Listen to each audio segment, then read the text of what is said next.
Hello again. Today is part 2 of my June book haul, and these are the horror and thriller books.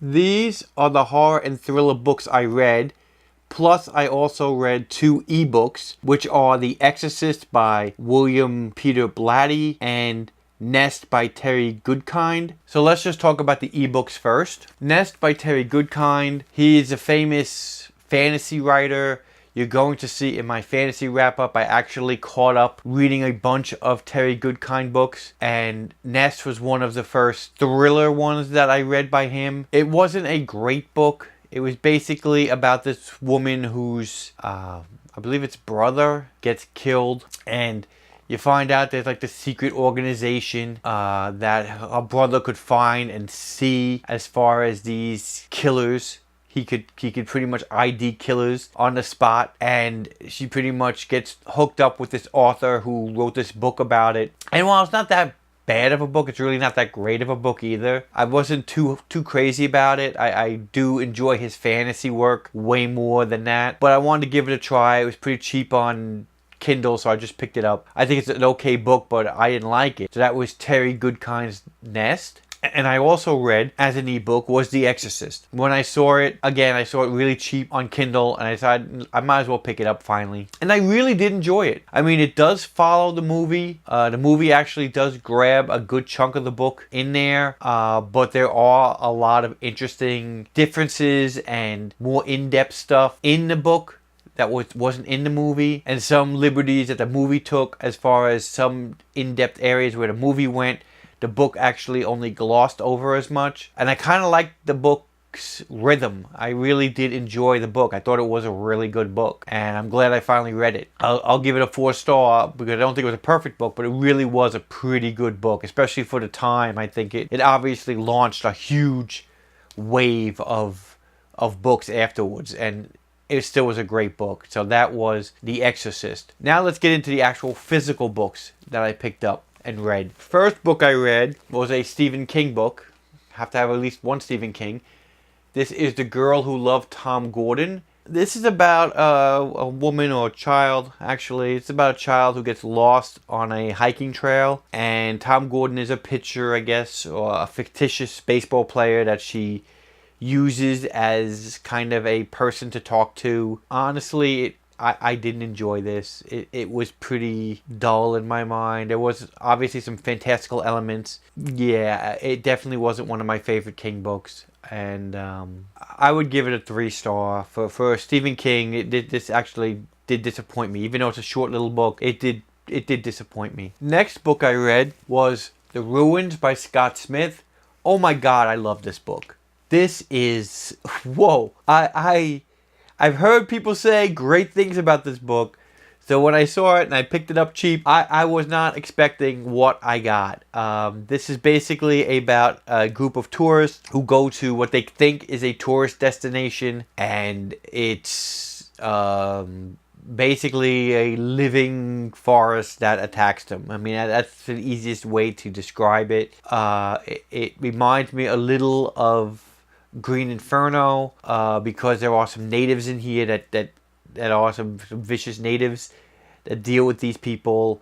But this is a really visual, visceral book. If you're a horror fan, I don't see why you wouldn't like it. I like I said, I love this book. I'm not going to really talk too much about it. I'm going to give this 5 stars. I really like this book, and now I'm actually looking forward to reading his short story that I have in one of the other collections. So this is The Ruins by Scott Smith. Next one was a book I was looking forward to, which is Unburied Carol by Josh Malerman. Obviously, The Bird Box is an amazing piece of fiction, and this is his newest book about a woman that has a disease basically that makes her look like she's dead, and then a few days later she comes back from the dead, and one person and her husband, I believe, knows about it, but when she does go through one of these spells, the husband tries to pronounce her dead right away and tries to bury her right away, knowing that she's going to come back. And it's a weird book as far as like the setting. The setting in this book is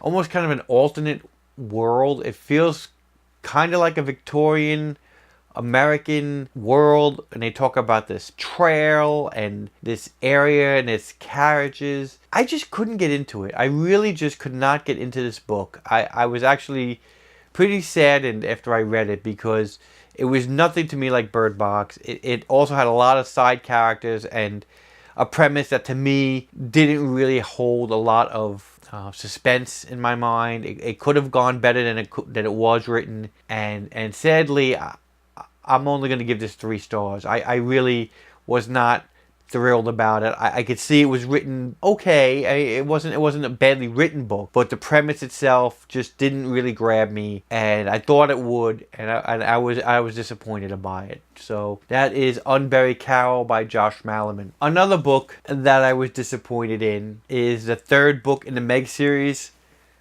Primal Waters. I don't think I'm going to continue the Meg series after reading this book. Because the first book I really loved, second book I thought was kind of a rehash, and this book better than the second. I'll give it that, but I'm just kind of over it. I feel like Steve Alton is just kind of like just milking the concept. Like I said, I couldn't get into the story. I'm not even going to talk about it too much because it's just, for me, it was another 3-star book. I mean, there was some interesting character growths between the characters we saw in the first book coming in this 3rd book.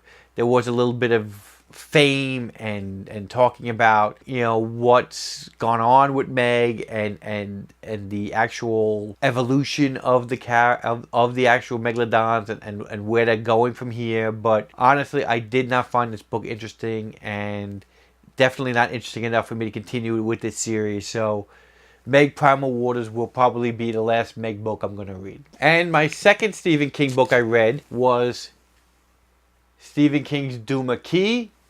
Now, this is a book that a lot of people have said is one of their favorite Stephen King novels, or a very highly rated Stephen King novel. And again, I didn't really find it all that enjoyable.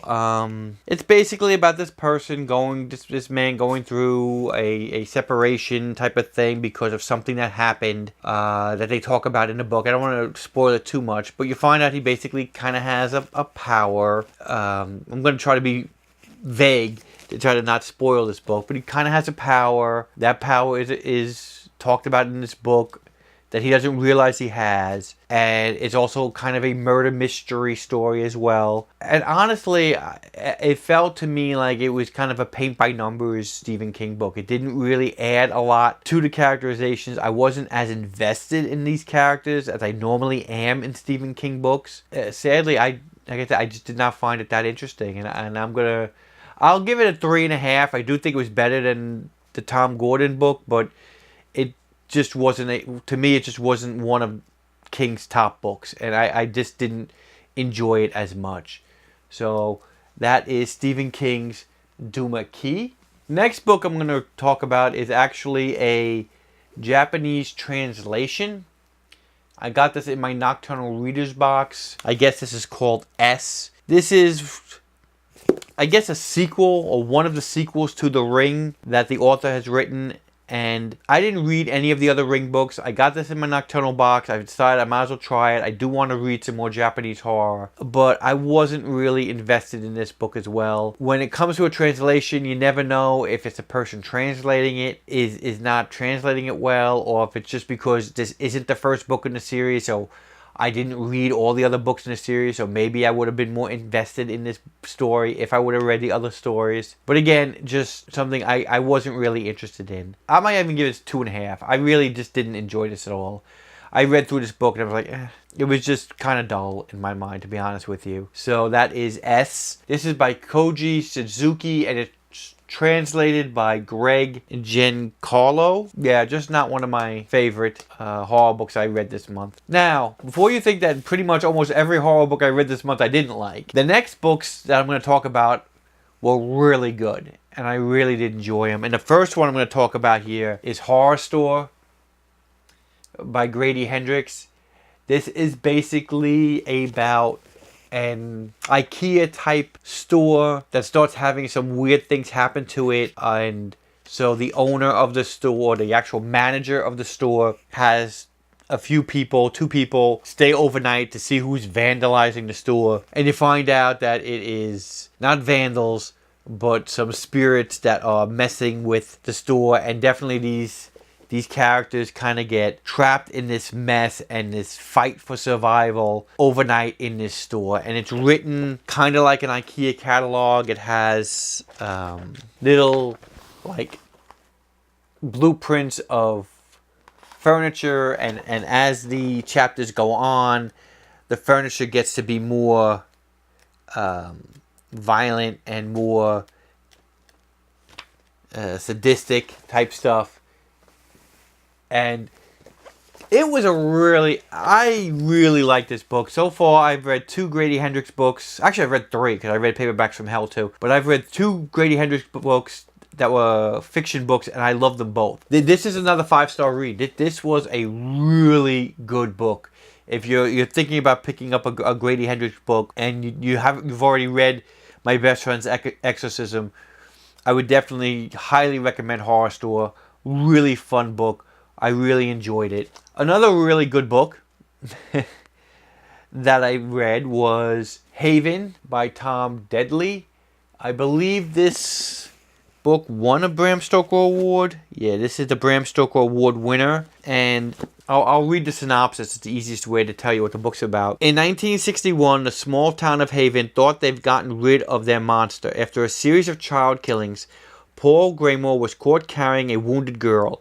His face, disfigured from a childhood accident, seemed to confirm he was the monster the community hoped to banish. With Paul in prison, the killing stopped. For 17 years, Haven was peaceful again, but Paul served his time and has now returned to Haven, the town where he grew up, and the scene of his alleged crimes. Paul insists he didn't commit those crimes, and several townspeople believe him, including the local priest, a young boy named Denny, and his best friend Billy. Trouble is now that Paul is back home, the bizarre killings have started again, and the pattern matched the deaths from Haven's past. If Paul isn't the killer, who is, or what is? I'm not going to go any farther, because that pretty much gives you a pretty good synopsis of what the story is about. And this story was really good. I really liked the way this was kind of one of those murder mystery type of stories. It deals with kids. Definitely has hints of it for this story, but it's done in a different way. It's done in a really nice way. As far as, you have a misdirection. This character, Paul, almost kind of has a bit of a Frankenstein vibe to him, because he is a disfigured person, so they think of him as a freak, but he is just trying to help. I really like the story. I was really impressed with the story. I may have to read more by Tom Deadly, because I did enjoy the story. It's not a 5-star read, though. I would give it a 4 stars, because there are some issues with it as far as pacing and stuff. But otherwise, it really was a very enjoyable book, and I would highly recommend it. That is Haven by Tom Deadly. Next book I'm going to talk about is actually a psychological thriller. I read this with Cammie's Corner's Harrowing Horror. You could watch her live stream that I did with her, where we really dissected this book. I highly recommend you watch that. This was The Collector by John Fowles. This is basically about a man who kidnaps a woman and holds her in his basement so she can fall in love with him. Which is a really weird premise. But it's done amazingly well. It's a dual perspective story with his perspective and her perspective as well. The way they put this book together really was very well done. I mean, there are some issues with it that may bring it down to a 4-star for me. But in general, I still really highly recommend this book.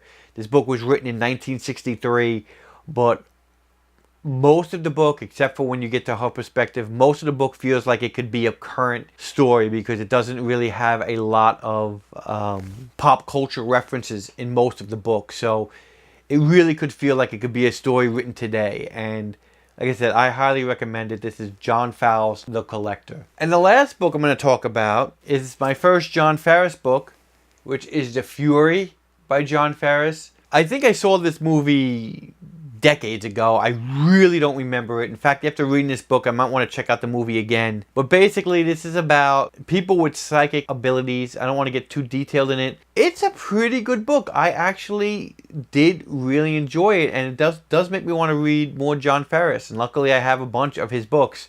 I'm going to give this another 4-star because, again, it's not a perfect book, but especially if you like, you know, this is a 1970s book, I believe. Especially if you like 70s type of horror and psych type of fantasy. This almost reads kind of like what New Mutants is looking to do in the future movie. It kind of reminds me of that in a way, but obviously done way before time. And it's a pretty good book, and it's called The Fury by John Ferris. Again, I don't want to go into it too much, but I did really enjoy it. 4-star read. And those are all the horror books that I've read for the month of June. Thanks again for watching, and I hope to see you soon. Bye.